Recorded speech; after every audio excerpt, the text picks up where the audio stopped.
Lakwatsirang babae. Ngayong araw maglakwat siya ng mga babae.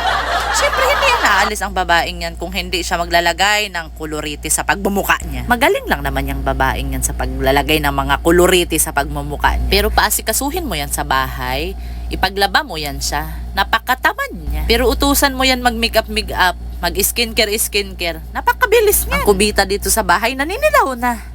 Pero ang nguso niya pulang-pula.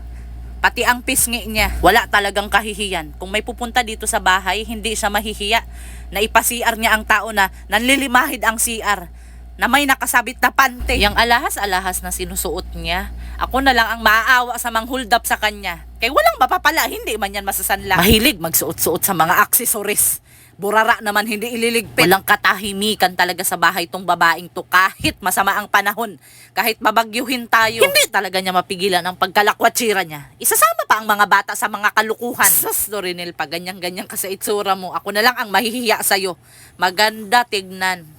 Pero papuntahin mo ang mga tao sa bahay. Mahihiya ka talaga. Tignan mo ang ginagawa sa anak, oh.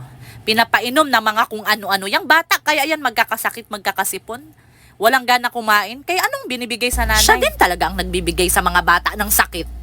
Kaya alam naman na hindi pa yan kumakain ng bata, paiinumin ng mga shake-shake na yan. Isa pa rin tong asawa sa babae, na nagkukonsinti sa asawa niya, na imbis mapagsabihan, natatakot sumusunod sa asawa niya. Malamang itong si Ricardo, ginayuma to ni Dorinel. Kaya bakit magsusunod-sunuran sa kanya? Kaya kung ako pa kay Ricardo, kung ganyan ang estilo sa asawa ko, pabayaan ko yan siya, uy. Iiwanan. Napakaswerte naman yung magsunod-sunuran ako. Tignan mo ang lalaki. Binibidyohan pa ang asawa. Susuportahan niya talaga ang pinagagawa sa asawa. Kung ako kay Ricardo, hindi ako magsunod-sunuran kay Dorinel.